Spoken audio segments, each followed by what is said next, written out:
all for being here. Thank you for what you do. I want to say thanks to Vince and his board and his entire team. I'm so proud to see how the organization has grown over such a short period of time. I don't know what my life would be like without Vince's sense of humor. You know, this chapter that you all make up is the fastest growing and most active chapter in the National Farmers Union United. Which may be a little reason why Roger is here to join all of you. Where'd Roger go? Is he still here? There he is. Thank you very much for being here, Roger. Your leadership at the national level makes a tremendous impact on policymakers in Washington and brings voice to all of your chapters all across the country. I want to say thanks also to Ed and Troy and Allah and your whole family here for hosting us very generously and really with such warm hospitality. Chris Lee did a tremendous job in really talking about the value and benefit of this organization and the value and benefit of what that impact brings to policymakers at the county level, at the state level, and at the national level. I was gonna say a lot of the things that you said. I knew I should have gone first. So I won't harp on that point, but I do want to highlight what a tremendous leader Chris is for all of us on these very important issues, really serving as kind of the tip of the spear and being a voice for and amplifying your voices there in the state legislature. I see now as a time of transition for us here in Hawaii, but also in some ways across the country. There are some challenges that exist that many of us are well aware of, but with those challenges, it is our choice to turn those challenges into opportunities. For us here in Hawaii, with HCNS closing on Maui, it literally is an end of an era, transitioning it from the plantation era to a new era of opportunity for agriculture. And it is us having a seat at the table where we can have a say in shaping what this new era for agriculture looks like. And what better place than here in Hawaii, where we can remind ourselves, be inspired by the power of those who have come before us, of our kupuna who have come generations before us, and who continue to teach us about the power that lies within our land, the power that lies within our culture that we are surrounded by, of doing what is pono, taking care of the land and taking care of each other, and that being our tremendous responsibilities. The choices and the decisions and the actions that we take now will undoubtedly determine whether our future generations will struggle just to survive, or whether they will be in a position to thrive for a long time to come. Nationally, we are seeing the issue of water coming up constantly. Water as a precious and limited natural resource. And as we see these issues come up, I'm inspired by the activism and the advocacy that we are seeing at a grassroots level. That with the use of technology now, more and more people's voices are being heard, implementing change at the highest levels of our country simply through the use of Twitter and Facebook, and people stepping up and say, hey, I have a responsibility to do my part. We're seeing this most recently with the Dakota Access Pipeline issue, how people bringing this issue to light, protesters talking about how not only is this an intrusion on native and sacred lands, but it is one that threatens the safety of an important water source for the people who live there.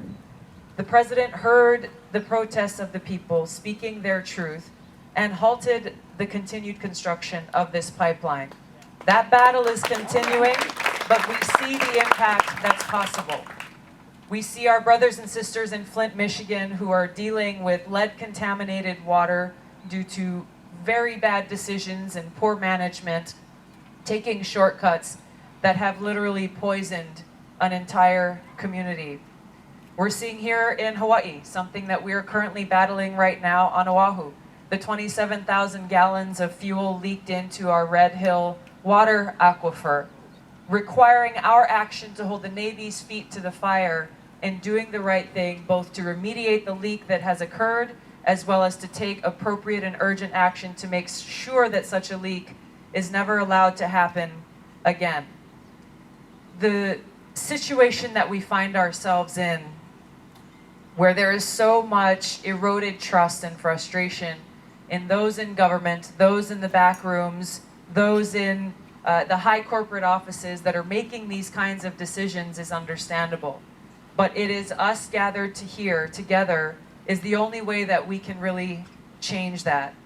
I value in my work in Washington as well as here in Hawaii being able to lean on Vince and the team at Hawaii Farmers Union United as well as the national folks to be able to work together to co-sponsor proactive bills, to get their voices heard, but also to be able to bring voice to many of the issues that each of you are living and facing every day. Issues that encourage us to promote and support natural farming practices, sustainable farming practices, easing the hardships that many of our local farmers are facing where they're not allowed to or face serious obstacles in being able to live on the land that you're farming.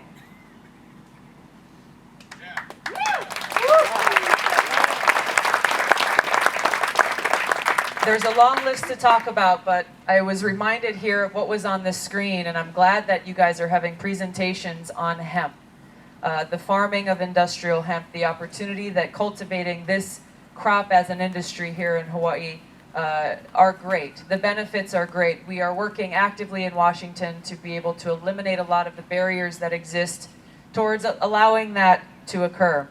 I think you're going to hear from somebody tomorrow in particular who I think is a pretty smart guy who I very much look up to and appreciate. Someone who shares my name, Mike Gabbard, who's going to be here tomorrow talking about this. He's been the champion of this issue here locally. I'm getting on a plane back to Oahu as he is flying here, so you'll have to tell him hello for me. We're going to miss each other. But really, all of this being a reminder of the power of farming. The power of farming. Water is life. It allows us to be able to grow the food that is necessary to live, but it goes so much deeper than that. I have someone here who works with me, Emily Emmons. She's my on-island liaison, but she's also a farmer. She is the wife of a veteran, a U.S. military veteran. Her husband deployed multiple times to both Iraq and Afghanistan, and came home with some deep invisible wounds. Came home dealing with really debilitating post-traumatic stress. This took a toll on him. It took a toll on their entire family. And they struggled with finding different ways to say, how can we help John heal? The one thing that they found and they kind of stumbled upon unexpectedly was when they had a plant that was dying at their house. And John saw the plant and he started cultivating the plant and watering it and taking care of it. And that was the first time in a long time that Emily saw, Emily's crying, so I'm going to start crying. It was the first time that Emily saw peace in her husband's heart again.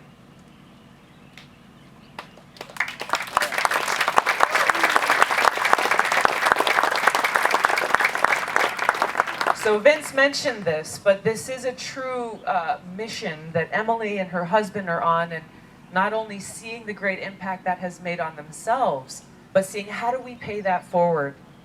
And it's something that they're trying to do through Ho'ola Farms, but seeing how can we expand this to our greater veteran community? How can we expand this to victims of domestic violence or crime or people who are suffering and who are in pain and can draw this healing power from our land. As we move forward, the advocacy, the activism, the organization that all of you allow happen through your membership, your active membership in organizations like HFUU, give you a seat at the table. It allows you the platform to be able to hold leaders accountable, which is truly the way that change happens. I've seen time and time again how legislation and amendments in Washington are crafted in the dark of night, and people attempt to pass them in these must-pass bills, hoping that no one takes notice. Sometimes it works, but it's when people like you stand up and make noise, speak about your own experiences, speak about what has to be done, that we have the opportunity to push down the brakes on things that will be damaging to all of us, and to be able to push the gas pedal on opportunities that will help grow this wonderful movement. You know, one of my favorite quotes comes from Mahatma Gandhi, where he says, "A small body of determined spirits, fired by an unquenchable faith in your mission, can alter the course of history." When things get frustrating, when things get hard and you think nobody's listening, I feel like we're running on a hamster wheel and we're not making any progress, look to those wise words that this small body gathered here today, remaining focused on that essential mission, can and must alter the course of history. It is not a choice. I appreciate very much the work that each of you do on your own farms, the efforts that you're making as individuals, and want to applaud you on the change that you are making as a collective body. And I am so proud to stand with you shoulder to shoulder in this worthy fight. Thank you so much for having me. Now it's time for lunch. Aloha. Thank you.